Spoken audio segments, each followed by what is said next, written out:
verbs at 5 o'clock. You, Clara, por favor, please. Okay, thank you. Okay, and thank you for understanding the situation. But right now, the vaccine is a priority, totally.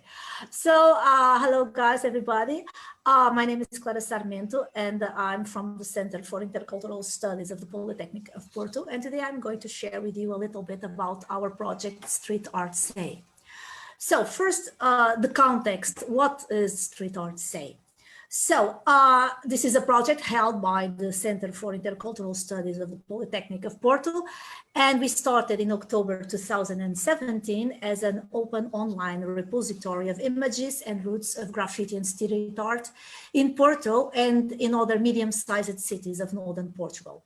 The main research areas within the project are cultural studies, media and visual studies, sociology, and anthropology. The project website, and you can see here the homepage, functions as a virtual museum and as a digital archive with more than 3,699 images collected up to the moment, up to the summer of 2021. And they have been distributed along 14 geographical routes, organized in 33 maps and 312 points of interest. These resources are intended to be used by visitors and by local communities alike, and also by educators, apart from being an open access database for scientific research. In brief, the project combines scientific research disseminated through the usual channels, conferences, papers, dissertations, essays, and the like, and we combine this scientific research with tourist appealing and user-friendly routes. Those geographical routes, let's start by them, they are organized as follows. So we have the routes in the city of Porto, and they are, as you can see, we have the route of Bolhão, Boa Vista, Constituição, Dragon Stadium, that is to say, East Side Porto, Marquês, São Bento, and Trindade, those landmarks. And then we also have the routes in Greater Porto, with outskirts and satellite cities, such as Vila do Conde, Senhora da Hora, Matosinhos, São Mamede em Festa, Maia, and Vila Nova de Gaia. And we also have a route in nearby city of Aveiro, 50 kilometers south of Porto. Here you can see some examples from those geographical routes as they are organized and presented to the visitor, to the viewer. You have here the interactive map of the route of Marquês in general, and then you have the several areas covered by each map of the route, because for technical reasons, each map can only include about a dozen points of interest. Then you click on the point of interest, and then you have the images like the ones that you have here from the points of interest, Rua da Fábrica Social and Rua das Carvalheiras, among others, from the area, from the wide area of Marquês. And as I was telling you, on each point of interest, you access the archive of the images that you can see there right now, or not any longer, but that had been registered at that point of interest as of October 2017. Another good example from the city center, again, you can see the map on the left side, the map of the route of São Bento in general, and then you have the specific maps within and several points of interest, and a wonderful example of the Rua da Madeira and the piece of art by Azul. And last but not least, on the outskirts, a satellite city of Porto, Vila do Conde, you have again the map, the route across the area by the sea, of course, and one of the examples from a renowned point of interest painted on the walls of the city market.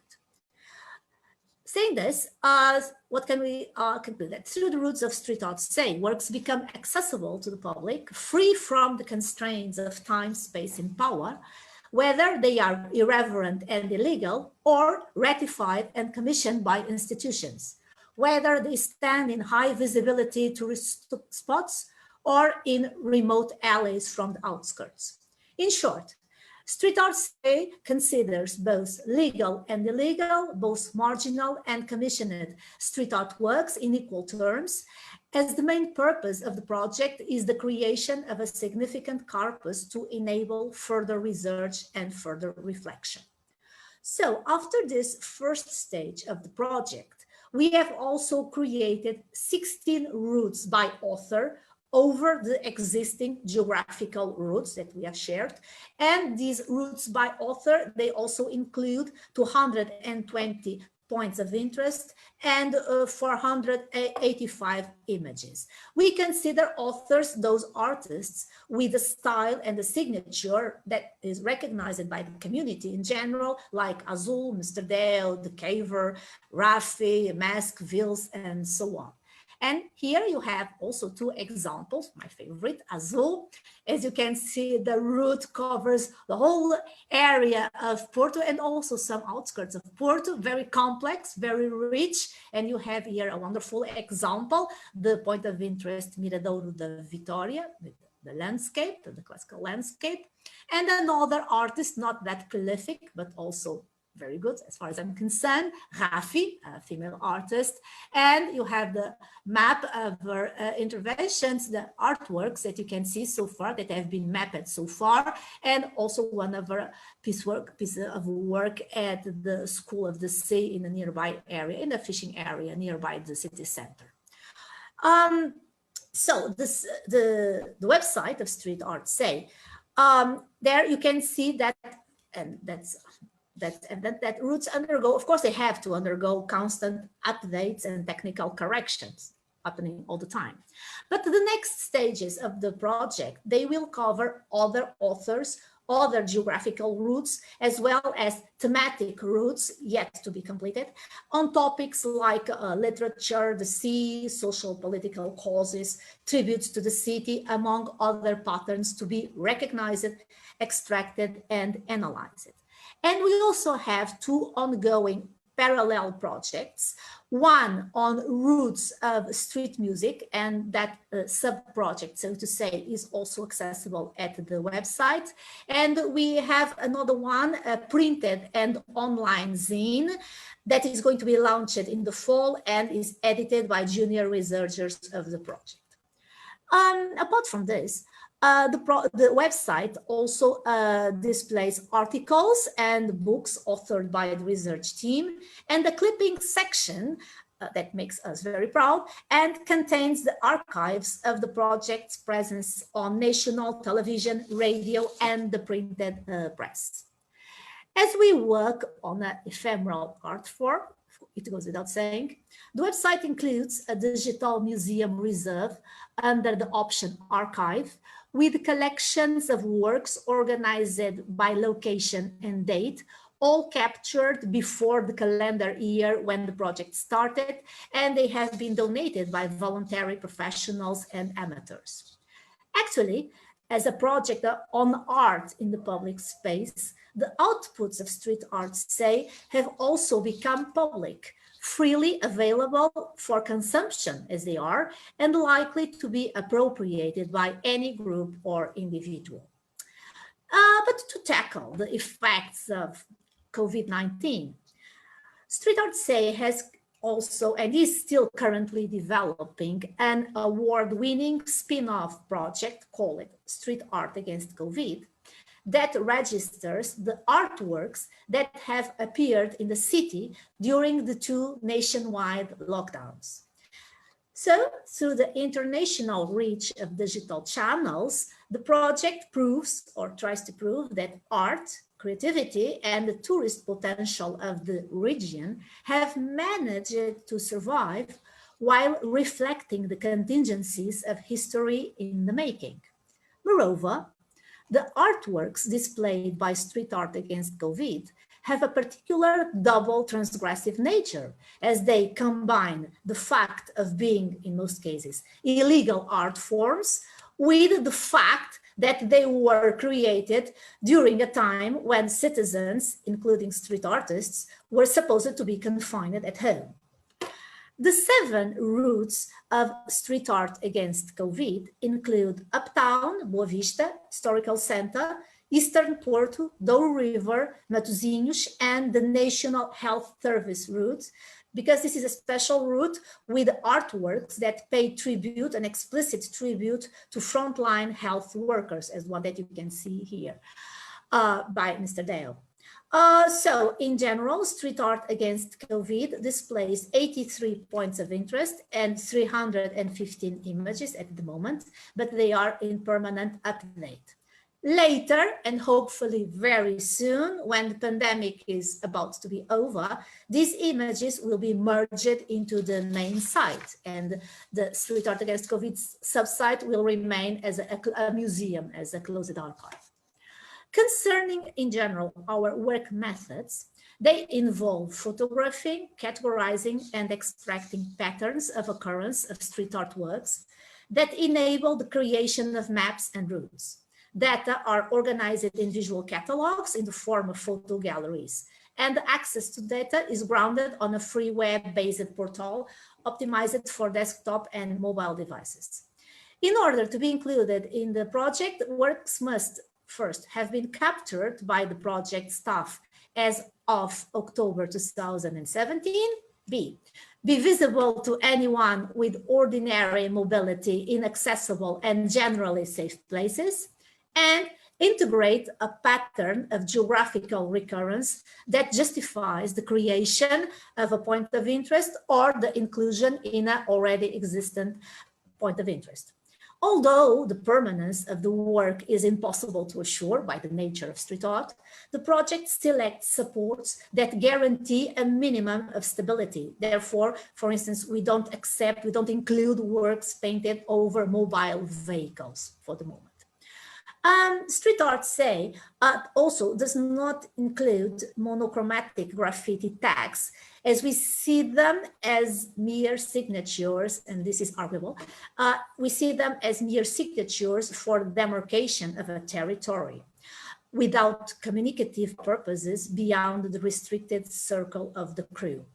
Conversely, the project includes signatures that combine colors, perspectives, dimensions, and or textures, that is to say, that display a certain purpose of communicating an aesthetic message appealing to non-members of the crew, along with usual codified demarcation of the territory.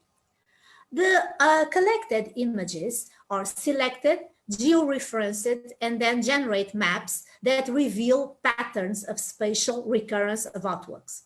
Maps are compared with existing street maps, maps of urban transports and other public infrastructures in order to build a set of possible pedestrian and road paths.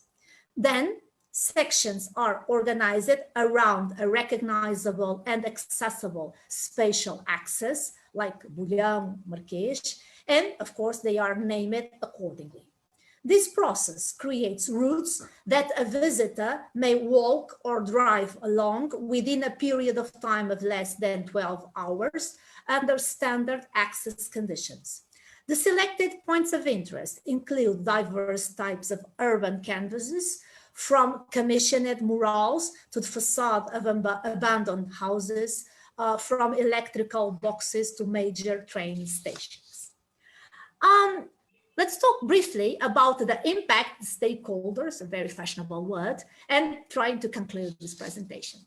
Up to the present, fieldwork has been carried out in the city of Porto and also other cities of Greater Porto like Matosinhos, Vila Nova de Gaia, Vila do Conde, and Maia, and that accounts for a total of roughly 690,000 inhabitants, and we must add Aveiro with 55,000 inhabitants.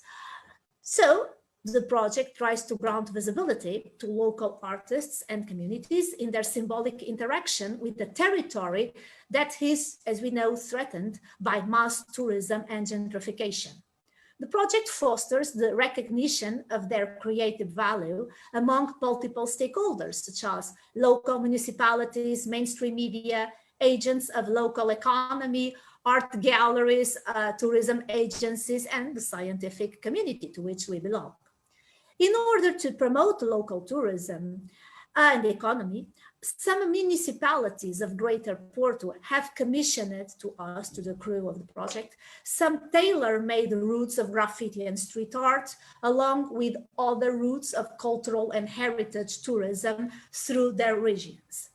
At the same time, radio, television, and the printed media in general, they keep on referring the project extensively. Therefore, and you can access then the media clipping section, not only at the website, but also here at the presentation that I will be happy to share with you. So therefore, we can conclude that StreetArtCEI thrives inside of a paradox built by itself, because this is a project led by a public institution, we are public servants, that at the same time, the project collects, preserves, and legitimizes cultural products which damage public and private property, allegedly. We highlight the media's interest for the economic potential of the project, as well as for the appeal of the artist's personae, who are readily transformed into canonical authors. Concerning the reception by local powers, we emphasize their swift investment in the creation of local roots of graffiti and street art, that is to say, in artworks whose deletion, whose annihilation, those authorities are sponsoring at the same time. And this is a paradox by local institutions that reproduce the common need for domestication of irreverence and commodification of the illegal, a paradox that all those who are part of the project, all the intervenient actors are well aware of. StreetArtCEI's intercultural action takes place in a border zone between the legal and the illegal, where researchers, we, play the role of sort of a mediating agents, creating, and we create new discursive fields in permanent intersection. So, thank you so much for your attention. This is our website and the links, and please feel free to share your comments and questions. Have my email, even if I have to go away. Thank you. Obrigado. Thank you very much, Clara. Oh, I don't know if is there one fast question for Clara before she leaves. Okay, Anna, fast question, please. Very fast. How do you manage the possibility of works being erased by removing rights from the city hall? Oh, we simply try to rush as fast as possible and take the picture and put it on the website, because this is an archive. So viewers, visitors, they are aware of the fact that the image that allegedly is there today may not be tomorrow. So more important than anything, this is a virtual museum. Okay. This is a collection for future generations. And then if visitors want to follow the routes, okay, it's up to them, it's their responsibility. We don't take responsibility for the fact that the artworks disappear. But this is actually a race against time and against the authorities. Whenever we see a relevant artwork according to the criteria of the project that are arguable, that can be discussed, certainly, but we have to follow methodology for inclusion. Whenever the crew, the staff of the project sees an artwork that is worth collecting, we just simply rush there because tomorrow is not there any longer, more often than not. And right now at this present stage, the Porto City Hall is taking a massive campaign of deletion, of erasing the interventions right now. I don't know what's happening. Perhaps we can interpret that, but right now that's what is happening at a very fast and I would say dramatic pace. So we have to rush. Anna Mushka, I don't know. It's okay. My question was the same as Anna. How do you manage the deleting? Yeah, okay. that is why we always emphasize this is a scientific project, a virtual museum, an archive, call it as you please. This is not a touristic project. Okay, if you wanna use it as a touristic asset, okay, go for it. We are happy. Okay, and this is good as well because we are hired by municipalities to create their own tailor-made routes. Okay, wonderful. They pay us. Thank you so much. But this is not a touristic project, scientific one, certainly, for the community, for generations to follow. Okay. Thank you so much, Clara, for sharing. Thank you, and thank you for understanding the issue. Oh my God, I'm going to wait for 4 hours. Okay, but anyways, now that's the average Good today. Thank you, I do need it. And I will be more than happy to send you if you want, the PowerPoint later, okay, so that you can share it with whoever might be interested. Okay, thank you so much. Bye. Bye, thank you. So, Vasco,